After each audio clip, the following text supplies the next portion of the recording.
Ang pinakamatinding tanong ng bayan, ano nga ba talaga ang nauna, itlog o manok? Parehas. Kasi kung halimbawa walang manok, walang itlog. Itlog. Kasi po, hindi manok pala. Kasi walang itlog kung walang manok. Itlog po. Initlog po ng nanay. Ayon sa mga archaeologists, nauna ang itlog sa manok. Bakit? Dahil ang mga dinosaur ay nag-exist millions of years bago pa nag-evolve ang manok at ang mga dinosaurs ay oviparous o nangingitlog. Nauna ang itlog pero hindi ito chicken's egg. Ayon naman sa mga recent studies, may isang uri ng protina na nakita sa loob ng itlog na ang tawag ay OC17. At itong protinang ito ay nakikita lamang sa mga ovaries ng chicken. Therefore, nanggaling ang itlog sa ovary, therefore, ang manok lamang ang may ovary, nauna ang manok kesa sa itlog. Kaya, sinong manok nyo? Siglo ng debate kung alin nga ba talaga ang nauna, itlog ba o manok. Pero nananatili pa rin palaisipan ang tunay na kasagutan. Pero kung usapang manok lang din naman, hindi raw papahuli ang manok na ito. Kaya pang kumasa sa palakihan at pahabaan. Higanting manok yarn?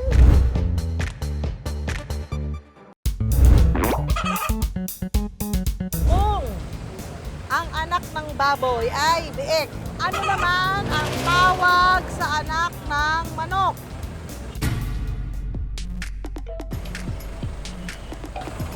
Dog. Yung maliit na manok, yung nabibili, may iba-ibang kulay. Yo, tama, sisig. Ano, manlayo ng manok.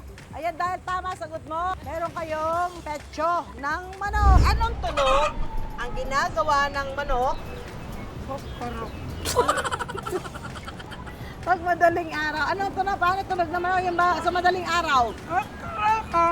Siktalaok? Itkalaok. Pag Ayan, tama. lalaki yata. Pag lalaki, pag babae, ano sabi? Koroko. Kokoroko.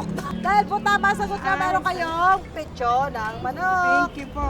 Bukod sa paa, anong tawag sa parte ng manok, yung dibdib, na ginagawang chicken inasal? Pityo. Pityo. Dahil dyan, meron kang isang malaking manok. Curious ba kayo kung saan may ganito kalaking chicken inasal?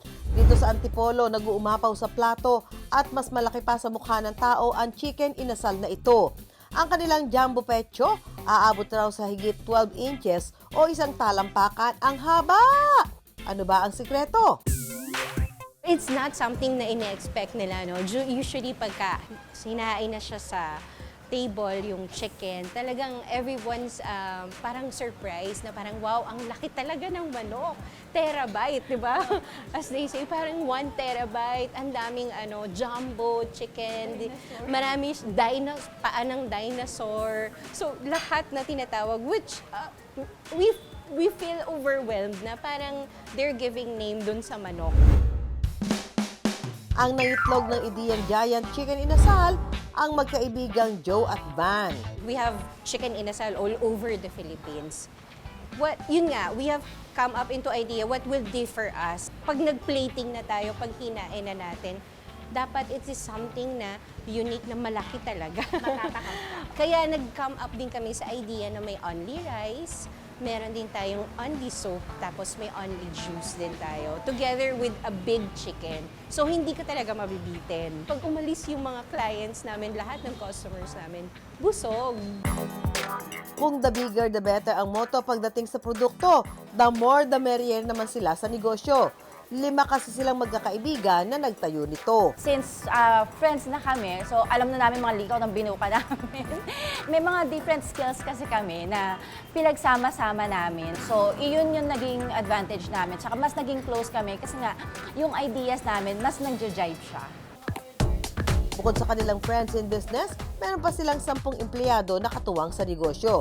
Nitong Marso lang opisyal na nagbukas, pero hindi nila inasahan ang naging mabilis na paglaki ng negosyo. Per day, average na chicken na naubos namin is 100 to 120. Pag malakas siya, 150. Ang malaking manok, higanting kita raw ang hatid. If per day, we can get 5 digits. per day. So, per month, naglalaro siya ng 6 digits talaga. Para ring manok kung mangitlog sa iba't ibang lugar ang negosyong ito. Nagsimula na kasi sila ng franchising. Lahat ito na-achieve sa loob lang ng 2 buwan mula nang buksan ng kanilang OG branch. Naintriga na rin ba kayo sa laki ng manok na gamit nila? Ang mga tanong na lumilipad-lipad sa ating isipan, masasagot na. Naghanap talaga kami ng mga supplier where we can get a same weight na mga chicken. So kami talaga yun na namimili. Para alam namin na same yung timbang niya, tapos same din yung mga texture niya. Paglilinaw nila, hindi raw ito turkey o pabo, hindi rin daw ostrich, at lalo namang hindi dinosaur. Malaking klase raw ito ng manok na pinalalaki para sa karne nito. Wala siyang injection or what na ninuro-roll. So, it's how you look for the right supplier. So, diskarte. Then, how you cut the chicken.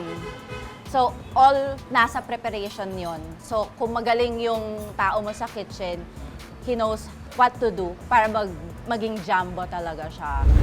Ako po si Chef Jazz. Ipapakita ko po sa inyo kung paano gawin yung jumbo inasal ng Hot and Chicks. Ito po yung leg quarter namin. This is 390 to 400 grams. Ito po yung jumbo pecho namin po. 400 to 450 grams. Una munang minamarinate ang manok sa sauce na gawa nila sa loob ng 8 oras. Saka tutuhugin at ready nang ihawin. After 8 hours, prepare na natin po siya para ihawin. Sa loob ng 30 to 35 minutes, yung pag-iihaw natin ng chicken.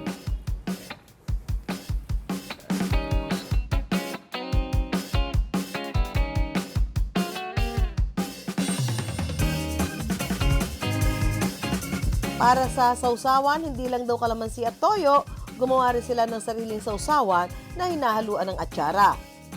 Mabibili ang jumbo pecho ng 209 pesos. May only rice, only juice at only sabaw na, habang 199 naman ang paa. Ayos po, malaki, saka masarap po. Mura yung presyo para sa lahi ng chicken niya. First time kong kumain dito nung nakita ko yung chicken mo, babalik kami. Bukas. Para kina Joe at Van, hindi magiging mataas ang lipad ng kanilang negosyo kung hindi dahil sa suporta ng isa't isa.